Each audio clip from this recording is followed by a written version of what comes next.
Okay, welcome everyone to Denby Dale Amateur Radio Club and our regular online Zoom meetings. We're very pleased tonight to introduce two of our club members from Germany. That's Mike and Adriane. Mike is DL1BJW, Adriane is DL8BDT. Very pleased to welcome them to give a talk at the club tonight on their impressions of the HamFest that took place in Friedrichshafen just a few weeks ago. It's, as people will know, with COVID, radio rallies and the HamFest at Friedrichshafen were all knocked off kilter. And this is the first one that's taken place for 3 years. The last one was in 2019. So very, very pleased to welcome Mike and Adriane, and I'll hand the microphone over to you and we'll make a start. Yeah, thank you very much, and good evening, everybody. To go straight into medias res, as they say, we have visited the Ham Radio 2022. It was the 45th Ham Radio affair in Friedrichshafen, and was happening on the 24th to 26th of June. It's one of the 3 big ham fests in the world, besides the Tokyo Ham Fair and the Hamvention in Ohio, where we didn't go until now, but it would be fun to be there too. And we have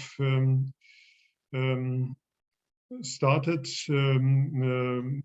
for a 850-kilometer journey by car, doing a stop roughly in the middle of the journey and for one night only, and on the back tour the same. It's quite a long journey nowadays with all the roadworks going on in Germany. It's terrible. You can't drive 10 or 15 miles without getting stuck in a roadwork and in a stopping procedure there. Okay, we arrived at last, and please, Adriane. It was quite an event because, as Nick just told, there were 2 years due to COVID that one couldn't meet in person, and they organized 2020 and 21 an online ham radio, but this year it was possible, and meeting friends was the motto of the 45th International Amateur Radio Exhibition at Friedrichshafen. And as you see on the screen, it worked quite well. There were 10,200 visitors from 52 countries. It was a little bit less than 2019, where about 14,000 visitors went there, but due to the COVID situation, which is not just quite over, I think it's a very good result. And they had 129 commercial exhibitors and associations, and this was also quite well. But we went there several times during the last 20 years. And then there were about a third more. The hall where the exhibition took place, or the commercials and the associations, was about 80% filled. And but it went quite well, as you will see in the video. And there's also a very, very big flea market with 265 exhibitors. And this also is a real good thing. When you come there about an hour past the opening, you will see just very happy faces and guys who had bought several big antennas and masts and bring that to their cars. So this is also a very, very good thing.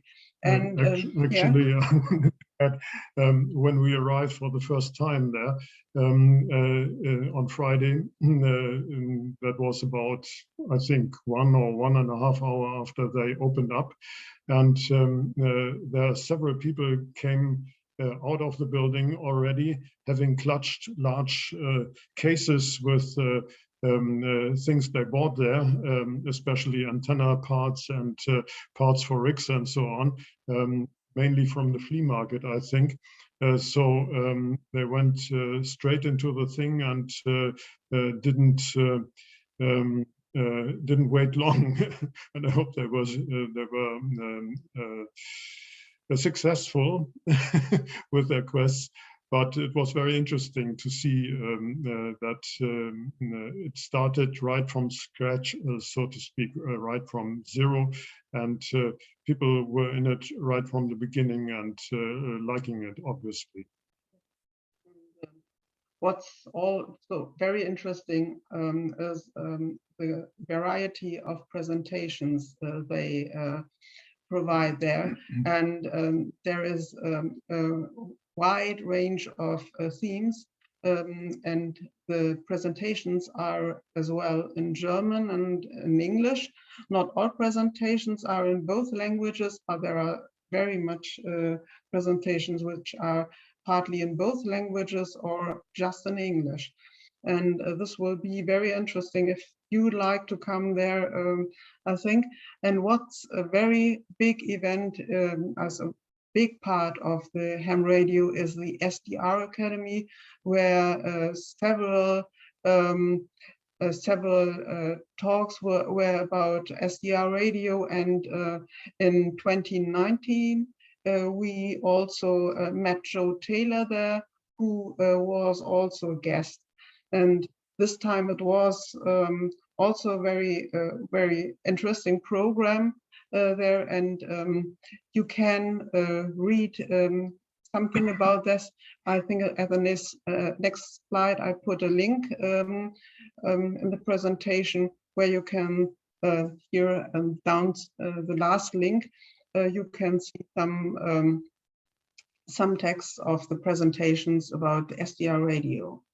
And interesting topics of the presentations and of the ham radio itself are, I think, the first one, the ARRL has a stand on the exhibition, and you can sign in to get your US license and pass the exam exactly at the ham radio. And there are several other very interesting stands there. The Worldwide Flora Fauna Forum has also some talks there, and there were SOTA presentations and the informal IRU meeting and the GNU radio tutorials, for example, and many meetings concerning emergency communications, as well as the SDR Academy. And what concerns the SOTA presentations, you can also follow the link which is on the presentation, and you can see some details about the presentations concerning SOTA. Yes, can go to the next slide. Slide is about emergency communication, which Adriana mentioned just now.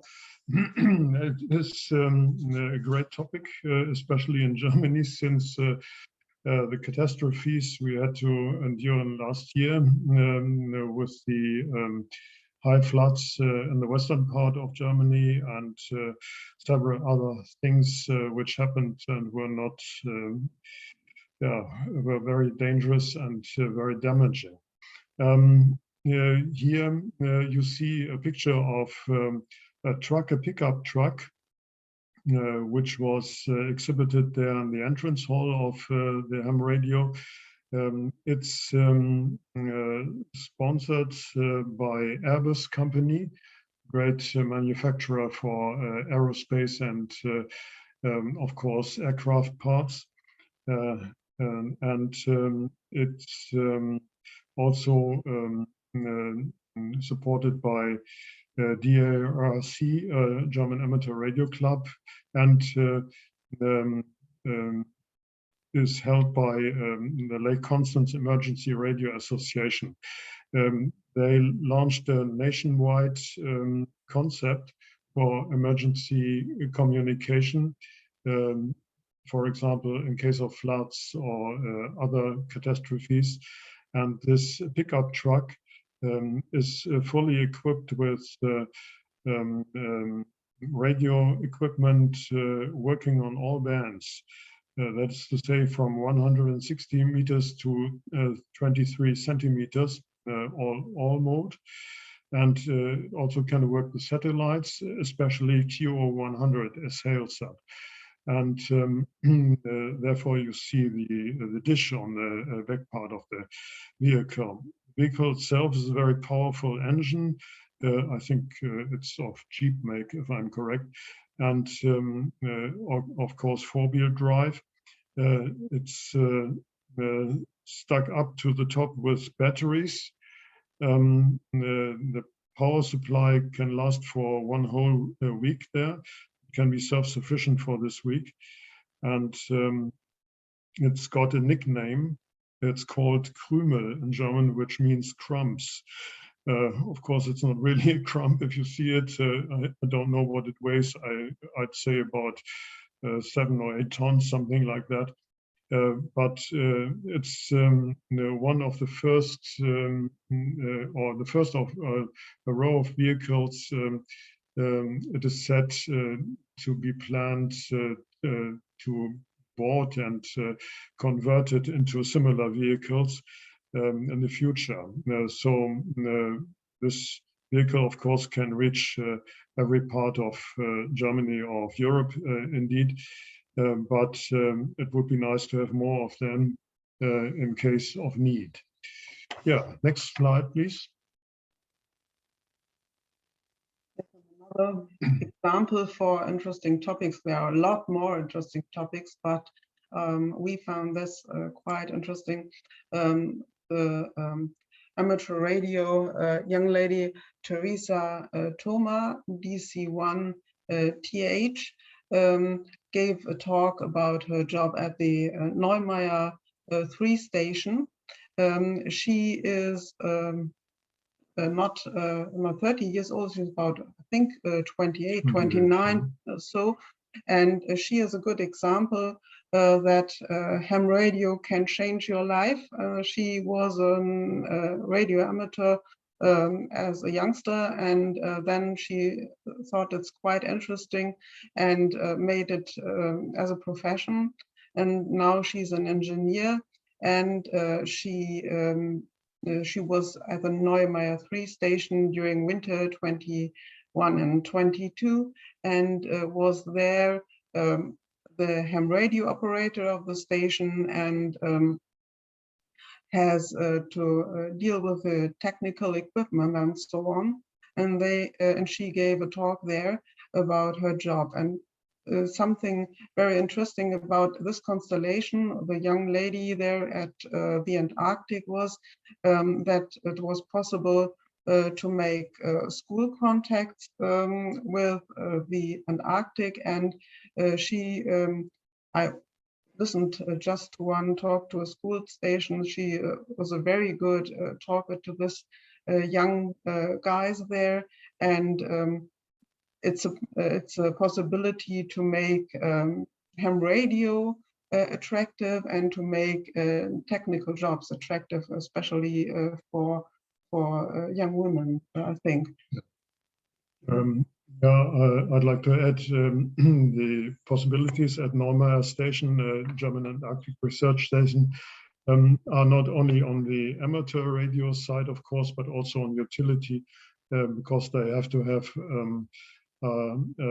quick communication possibility into the rest of the world, so to speak, especially in cases of emergency. There's always a doctor staying at the research station, but he can get into contact with other doctors via video over satellite communication.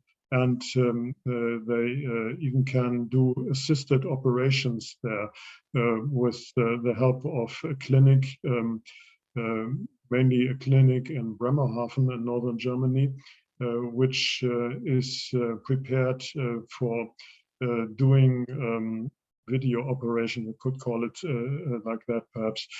And it's the QO100 is often used for school contacts, as Adriana mentioned. That's also not so very easy because from the Antarctic, the QO100 is just above the horizon, only about 3 or 4 degrees, I think. So you have to take aim very precisely, and it's of course good that there are no obstacles in between, but so no high mountains or something like that, because the station is situated at the northern rim of the Antarctic shelfland, and so it's possible to do these contacts, but sometimes unexpected things happen. I think it was in last winter time when the QO100 satellite dish was taken away by an Antarctic storm and had to be replaced. That took several months for a replacement to arrive via ship and via air carrier from Cape Town.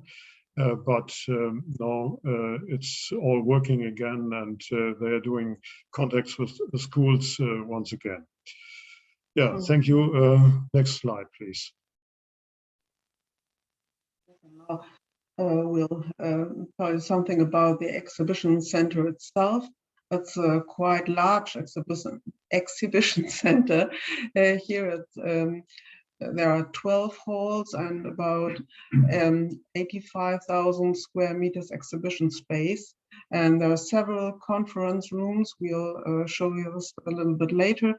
And 2 central open air grounds, which are in this situation yet also very useful, so you can do some things on the fresh air.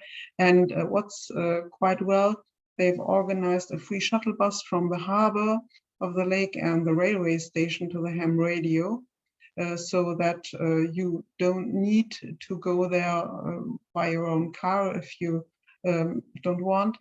And there is also a DRSC from the German Amateur Radio Society, a camping ground very near the exhibition center, and this is very popular. Many radio operators like to go for camping there. There are several possibilities around Friedrichshafen as well to go camping, but the DRSC camping ground is very popular, so because the amateurs can have contacts under each other, and there are some fests there, and this is quite popular possibility to go camping there and visit the ham radio. Next slide, please. Here is a short overview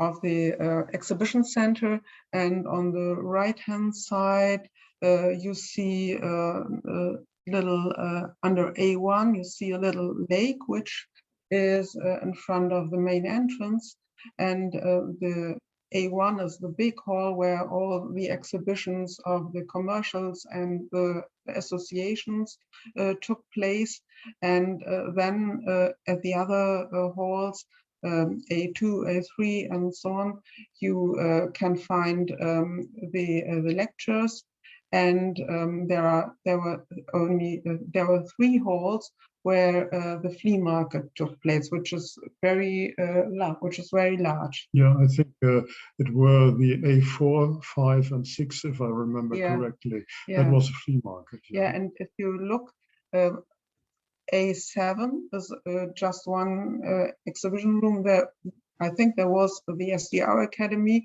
and above there was the camping ground where the ham radio operators can have their camping. And this was also a very special place because you see at the right top, you see a little Zeppelin there. And there is the airport. A part of the airport is for Zeppelins, and if you go there, you can book in advance a flight with a Zeppelin over Friedrichshafen and Bregenz and But so don't on. forget to take lots of money with you. Yeah, it's quite expensive, but it's a new generation Zeppelins, not compare with the older ones. There are about 12 to 16 places only, but it's quite interesting. You can watch the landscape very close because they go not too far into the sky, and they are gliding. It's quite interesting. So there are many things to do there, and also around the Messehalle. One word to the Zeppelins. I think 10 or 15 years back, we went on a Zeppelin ride in the Cologne-Bonn area, the Rhine Valley, and with one of these Zeppelins which are stationed here. And they were on a tour around Germany at this time, and it was very impressive. I think we were traveling at about 300 to 400 meters height above the ground. It's very quiet traveling. There are engines, of course, to move the Zeppelins, but they are very quiet and not producing much noise. And you have very good sights from the cabin, which is underneath the main structure. And windows are very, very large. And you're traveling at a very slow speed. I'm not actually sure what this might be. I think it might be about 90 kilometers or 100 per hour, something like that, 60, 70 miles. It's really an experience. We like that very much, but rides on the Zeppelin are always booked out months in advance, and you have to wait for a long time if you decide to take one. But it's worth the money. It's our experience, and we could really we could recommend it. Yeah. So yes, we can go to the next slide. The next one, the travel, please. Yes. Yeah. And so when we talk about traveling, you may want to know how to travel to Friedrichshafen, and there is a possibility to go there by plane straight to airport Friedrichshafen. Friedrichshafen has a small airport, and I think there are flights from Frankfurt to Friedrichshafen, and so there is a possibility to go there by plane, and also by train, which we use several times from northern Germany, and by car, as we did, and camper van, and there are also buses which go straight to Friedrichshafen from northern parts of Germany.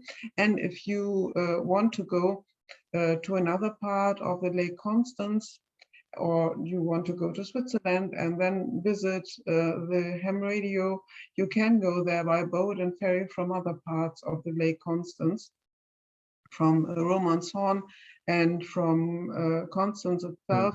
You can take the ferry, and I think there are also combined tickets for the entrance of the ham radio and using the ferry.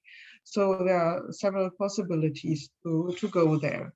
So can go to the next slide. So, and there are some pictures about things you can mention and can do. First picture on the upper left side. This is the bus station sign for the Messe Express, which is the shuttle bus where you can go to the ham radio for free, and it's quite popular. And yes, by the way, the entrance fee for the exhibition was about 12 euros per person per day, and you could have special offers for 3 days. They went down to, I think, below 30 euros, something like that. It's only. And you can book it in advance. You can also book it online, because nowadays they don't want to have very long queues there. And we did book it in advance, and it was quite good. Yeah. So well organized. On the second picture in the middle and on the top, you see one of these Zeppelins. They're called Zeppelin New Generation, because they are, of course, in another way built than the Zeppelins from turn of the 20th century, at the beginning of the 1900s years. And these are really blimps, I think they call them, because the inner structure is built in another way, and it's not so dangerous to fly them, because they don't use this high explosive gas any longer, which unfortunately caused great damage, for example, in the Hindenburg disaster and other accidents in the past. This little cabin below there, that's a passenger cabin for, I think, 12 to 15 persons there. Yes, on the right side, in the upper line, you see the ferry, which comes from Romanshorn to Friedrichshafen, and there the picture is taken at the terrace of the Zeppelin Museum, which you can see on the left hand side down. There's the entrance. And this is also very interesting, because they have an exhibition which also shows real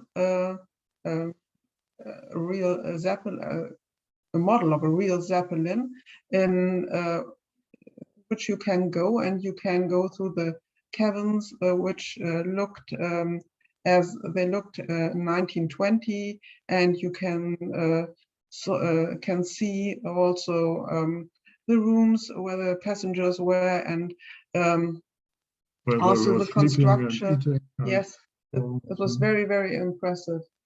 So we can recommend to go there. And on the right hand side, there's another suggestion, the Zeppelin Museum and the Dornier Museum, the Museum of Luft- and Raumfahrt, which is also a very technical museum, but very interesting, because Dornier also is a part of building for airspace and satellites and so on.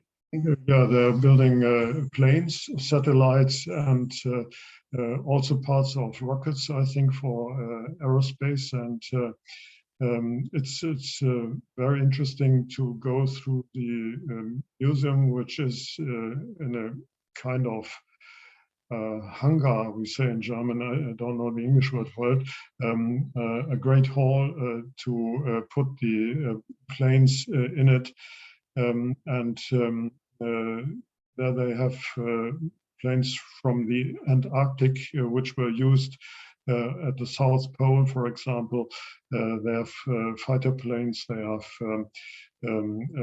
several civil aviation examples, small planes and bigger planes, and sometimes you can even enter them. And also parts of Skylab and ISS parts, I think, which they show up there. It's very interesting. We went there for a rainy day, and it was a day well spent. It was very interesting, and took us the whole day to see that. That's in the near vicinity of Friedrichshafen, about I'd say 3 to 4 miles from the city center. Go to the next slide. So this is our last slide for this show, and it shows you the beautiful landscape. I think the ham radio is not only an event which is interesting for the technical side, but I think the region where it took place, the Lake Constance, is worth a visit. There are mountains, and even this is a view from Lindau up to the south, where you can see the mountains of Switzerland, the centers, and so on. And you can have many places where you can enjoy yourself, and even make ham radio operation from the hills, and even Zota if you want. So it's always for us the possibility to combine the visit of the ham radio with a short holiday, as we did this time. So yes, this was the presentation, and now if you like, Nick can run the film. Yeah, and the last slide says, meet you at the 46th Ham Radio 2023. And we would very much enjoy meeting all of you at the Ham Radio next year. We intend to go there if nothing hinders us, and we plan it anyway. And it's always a very nice experience, which can be recommended. And it's really interesting to meet lots of interesting people and see lots of interesting things of our hobby. You even can buy something. We didn't do this this time, but other times we had lots of things to take home with us, but not this one this time. But anyway, we got some leaflets and information data and so on. Yeah, I think it's something for the future. So thank you very much, and we could start the film, please, Nick. Okay, thank you very much. I'll excuse me. I'll just stop that, and we'll restart for the film.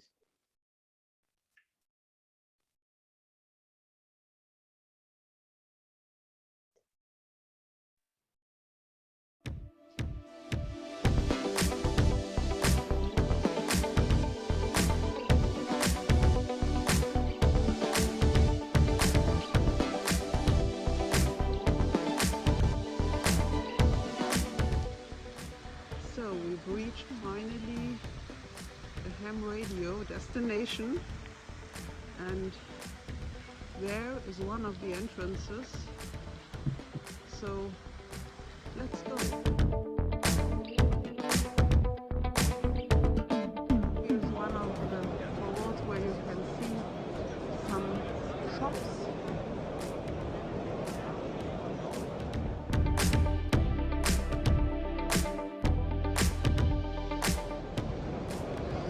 The other side, there you can see, for example, ICOM.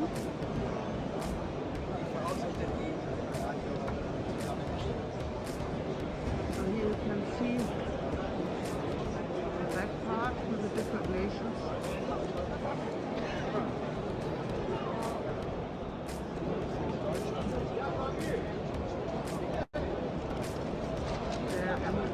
Radio Society of Great Britain, EMR network,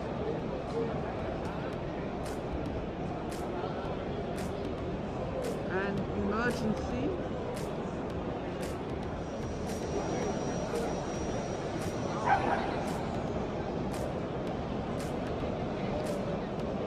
Here's the German Amateur Radio Society, the DRC. See some antennas from Anjo antennas.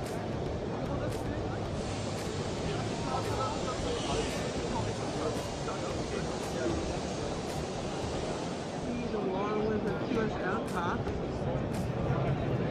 from all the visitors.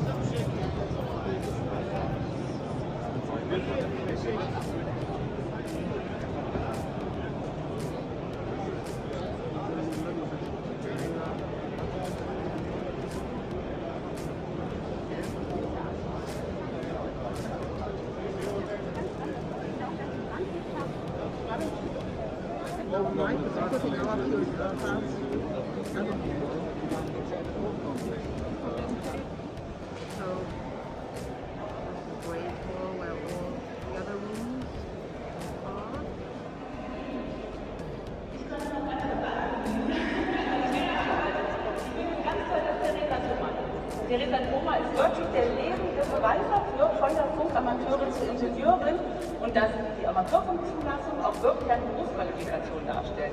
Du hast in einem unserer Ortsverbände in Fürstenfeldbruck, bist du mit Elektronikbasteln zurechtgekommen und hast das erste Mal für Funk übersprungen, hast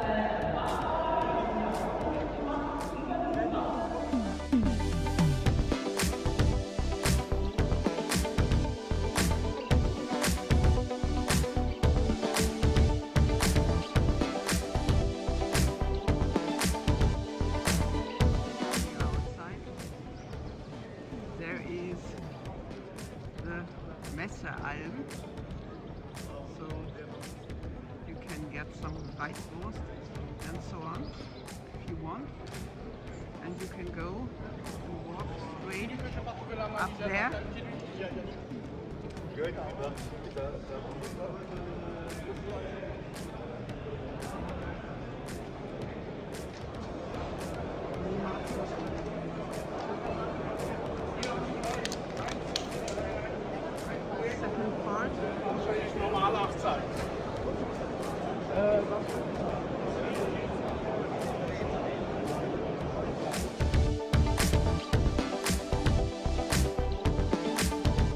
And there they are.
Lovely. Thank you very much, Mike and Adriana. That was a fabulous report back. Anyone got a question or comment they want to put to Mike and Adriane?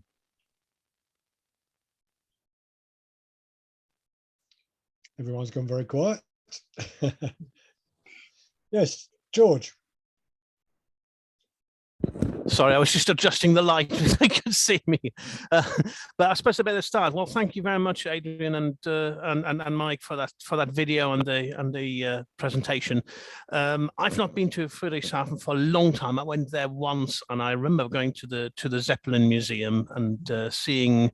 I think it was one of these metal trusses from the old style Zeppelins, which was sitting there in a display, and you could actually pick it up. And I was just a little child. I was amazed how light it was, because obviously it's all aluminium. But yeah, it's good to see that Zeppelins are still about, or are about again, I suppose.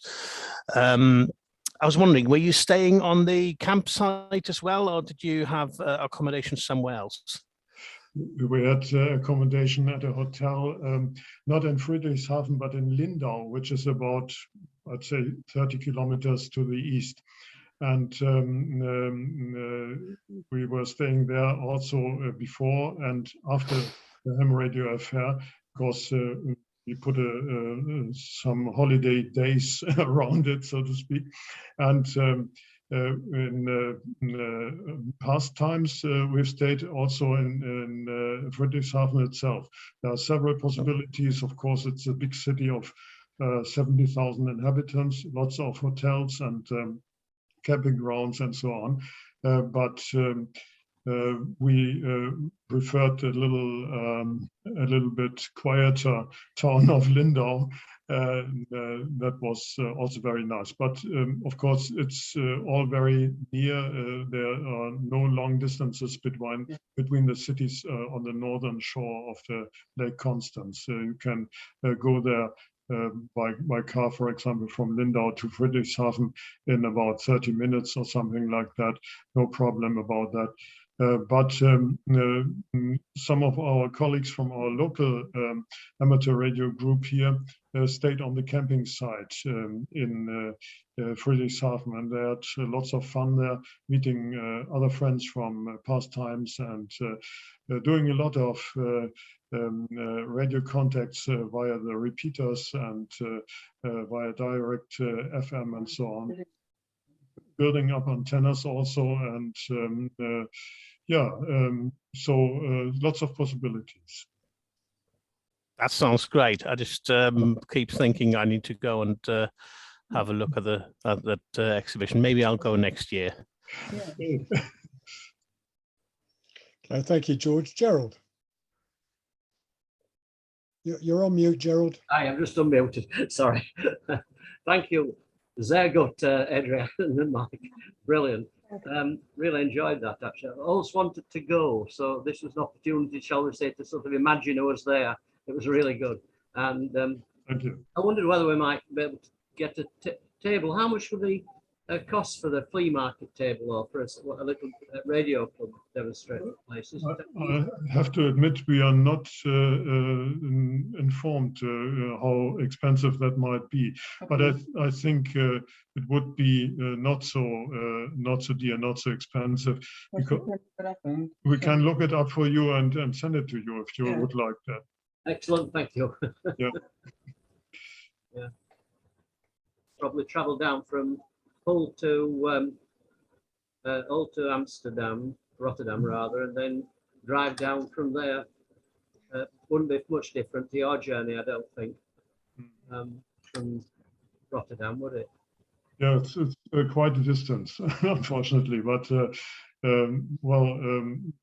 as I said in the beginning, we have been driving down there in the past in one trip, starting in the morning here and being in the late evening down south. But it's murderous traffic on the roads now, and it can't be recommended to do this the fast way. So we took a break in between, and that was very comfortable.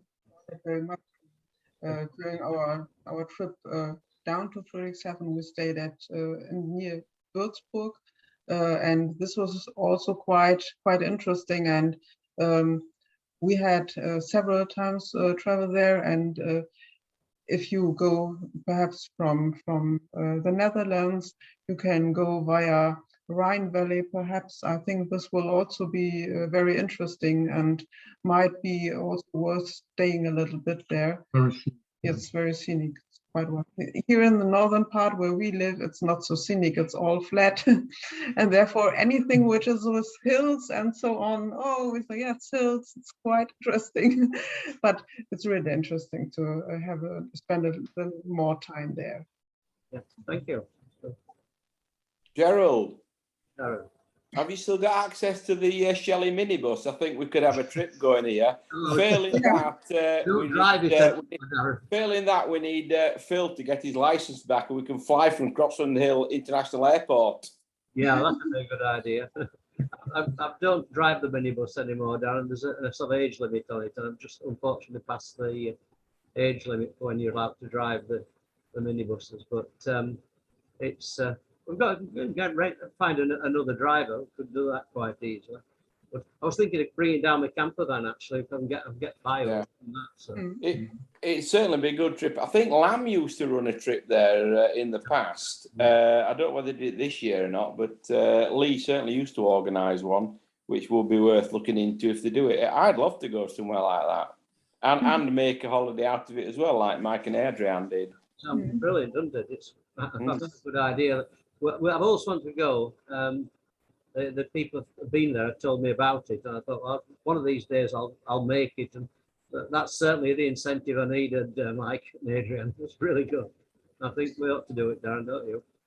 Yeah, it'd be great. The halls themselves reminded me, I was expecting me like the NEC at Birmingham, but the halls reminded me more of GMX, which is obviously a lot smaller. They don't look big halls, but obviously if there's 12 of them, it all adds up.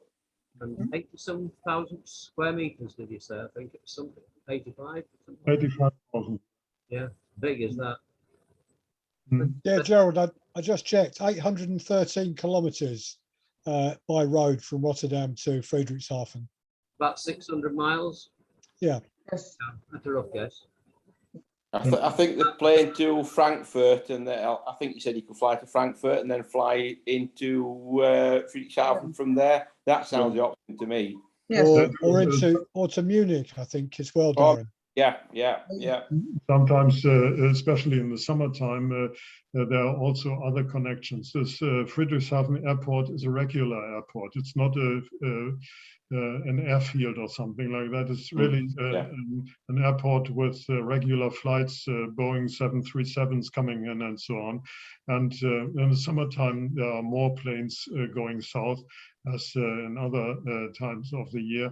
And they come from Munich, even some from Bremen in our vicinity here. But not this year. That's correct. They cut down the number of flights. Of course, you all read it in the news. I think that personnel is not in full stock, so to speak, and so the flights have been cancelled from northern part, but you can still go there by Frankfurt, for example. Yeah, again, Frankfurt and Munich are two places I'd also like to visit, so it could make a really good week of it. Yeah. If I make a holiday out of it, I might get to go. Gene might let me go. If we're making a holiday.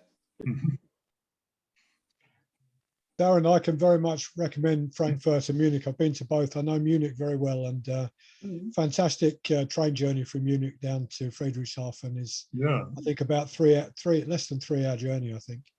Yeah, that's what we did in 2019, not going by plane to Munich, but also by a train from northern Germany to Munich, and then further down south to Lake Constance. It was very nice, also very scenic.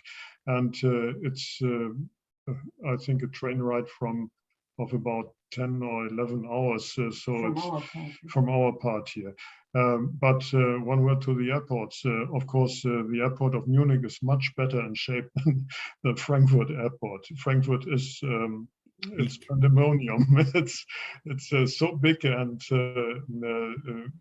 not very clear in its lining. So that if you have a chance to go via Munich, we could recommend that from our heart, but Frankfurt is a Moloch. Transport from there down south is very, very good. If you go there by train and you want to stay not at Friedrichshafen or another part, there you will be possible to go from one part to another by train and by boat and so on. And this is quite well. Yeah, I okay. remember. Anyone else got any questions or comments? Jeff, were you chipping in there? Okay, thank you very much, Adriane and Mike. That was very, very interesting and very well made, that video. Really professional. So there is a new career there waiting for you. What I was thinking about, what to your personal impression from all the new things that you have seen, what was most impressive to you, or what was most the thing you would say, well, that is something that I will need in the future or so?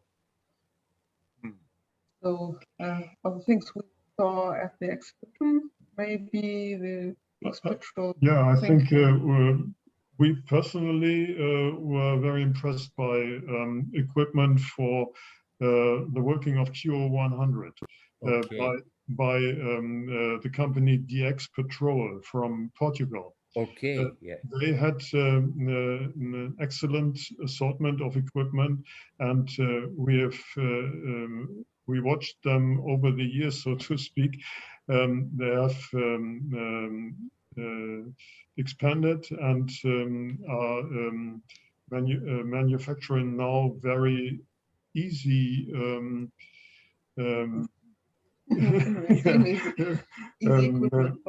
equipment for working the Q100 on the transmit and the receive side. Yes, they have a package which includes an LNB and a main board, which is an up and a down converter, and a GPS mouse included. And this was quite interesting. We looked there, but we couldn't decide to buy it there straight away. It's about 650 euros, which is for this exam not too much, but it's too much to buy. So going by, but we took some brochures, and so we'll maybe for Christmas. Maybe for Christmas. Maybe for Christmas. Yeah. By the way, I remember that I have been in München many times, and on some occasions I took the train from Brussels to Munich, and I think that was 5 or 6 hours, something like that. Yeah, they have a quick connection, a fast connection over there. I'm not quite sure. Is it the Eurostar? The train? No, it was the Thalys. I took the Thalys until I forgot. You have to take another train. You have to change somewhere in German. I forgot where, but that was very quick actually. Yeah, the train system is. If it works, it's very fast. well, it was very pleasant. I mean, it was very pleasant. Very the scenery that you see on your way to Munich is excellent. Really, you don't need to bring any books to read on the train. I mean, there is a lot happening while you are going through the German scenery. Really, really enjoy that. Yeah, you're right there. We've traveled by the ICE trains, that they call them, ICE in German, ICE trains, Intercity Express it means, and they are a favorite of ours. Nowadays in the pandemic, it's, well, it's so-so, but in normal times, it's quick, it's very nice traveling. It's not so loud. It's you see a lot. You have enough space, especially if you're booking into the better classes, so to speak. And it's really nice traveling. And of course, it's the same problem anyway. You shouldn't bring too much luggage because they can't stack it there. There are possibilities overhead in the compartment and so on, but it's not really so much. The ICE trains were built mainly for people going on business trips. For example, from Hamburg to Munich in I think 4 or 5 hours, and as they are going from the heart of one city to the heart of another city, you don't have to drive in from an outlying airport, for example. So you save a lot of time also, and it's quite well. Well, as I said, if it is working, sometimes we have had hard times because technical problems caused the train to be delayed or even taken out of the system. And then, of course, it's all going down the drain. But nowadays, they are building a new generation of ICE trains, and we hope that the problems, the children's illnesses, as they call it in German, Kinderkrankheiten, are no longer existent. I remember it was a combination of Thalys and ICE trains, I think. Oh, yeah. Thank you. Well done. Thank you very much. Okay. Any other questions to Mike and Adriane? Can I just, Emmanuel posted in the chat from Portugal his thanks very much for a nice presentation and video, and he's taken note of next year's dates and said he's hopefully going to visit. So nice little note from CT7 AFR who joined us tonight. Excellent. Thank you very much, Emmanuel, and hope to meet you there. Okay, thanks everybody. I'm going to end the recording, but before we do so, can we show our appreciation to Mike and Adriane for a great talk this evening? Thank you very much. Thank you very much. Well done.